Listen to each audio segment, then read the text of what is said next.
అంతర్జాతీయ క్రికెట్లో ఎక్కువ సెంచరీలు కొట్టింది ఎవరు అనగానే మాస్టర్ బ్లాస్టర్ సచిన్ టెండూల్కర్ పేరే వినిపిస్తుంది. తన కెరియర్ మొత్తంగా కలిపి సచిన్ 100 సెంచరీలు కొట్టాడు. వన్డేల్లో 49 సెంచరీలు, టెస్టుల్లో 51 సెంచరీలు సాధించాడు. అత్యధిక సెంచరీలు సాధించిన ప్లేయర్లలో టాప్లో కొనసాగుతున్నాడు. అంతర్జాతీయ క్రికెట్కు గుడ్ బై చెప్పి దాదాపు 12 సంవత్సరాలు అవుతున్నా మాస్టర్ బ్లాస్టర్ రికార్డ్ చెక్కు చెదరలేదు. ఇప్పటికీ సచిన్ సాధించిన 100 సెంచరీల రికార్డును ఇతర బ్యాటర్స్ అధిగమించడం అసాధ్యంగానే కనిపిస్తోంది. సెంచరీల రేసులో ఓ దశలో విరాట్ కోహ్లీ దూసుకుపోయాడు. వన్డేల్లో అత్యధిక సెంచరీలు సాధించిన వీరుడిగా నిలిచాడు. మాస్టర్ బ్లాస్టర్ పేరుతో ఉన్న 49 సెంచరీల రికార్డును అధిగమించాడు. టెస్టుల్లో మాత్రం సచిన్కు సమీపంలో కూడా లేడు. అంతర్జాతీయ కెరియర్లో విరాట్ కోహ్లీ మొత్తంగా 82 సెంచరీలు సాధించాడు. వన్డేల్లో 51 సెంచరీలు కొట్టాడు. టెస్టుల్లో 30 సెంచరీలు సాధించాడు. టీ20లో కోహ్లీ ఖాతాలో 1 సెంచరీ ఉంది. అత్యధిక శతకాలు సాధించిన ప్లేయర్ల జాబితాలో విరాట్ 2వ స్థానంలో ఉన్నాడు. టాప్లో ఉన్న సచిన్, కోహ్లీకి మధ్య 18 సెంచరీల అంతరం ఉంది. అయితే 100 సెంచరీల మార్కును అందుకోవడం కోహ్లీకి కష్టమే అన్న చర్చ ఉంది. ఎందుకంటే స్టార్ ప్లేయర్ ఇప్పటికే టీ20లకు గుడ్ బై చెప్పాడు. టెస్టుల నుంచి కూడా తప్పుకున్నాడు. వన్డేల్లో మాత్రమే బరిలో దిగుతున్నాడు.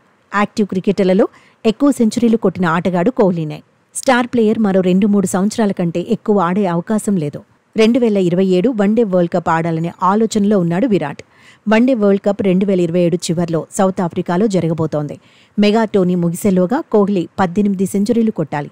అలాగైతేనే 100 సెంచరీలతో సచిన్ సరసన నిలుస్తాడు. మాస్టర్ బ్లాస్టర్ను దాటాలంటే మొత్తంగా 19 సెంచరీలు సాధించాల్సి ఉంది.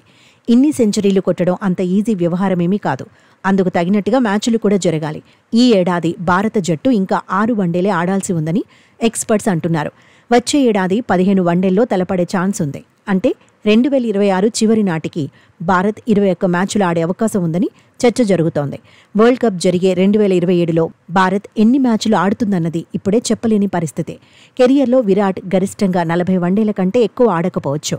వన్డేల మీద సీరియస్గా ఫోకస్ చేయడమూ ముఖ్యమే. ఇప్పటి వరకు కోహ్లీ 302 వన్డేల్లో బరిలో దిగాడు.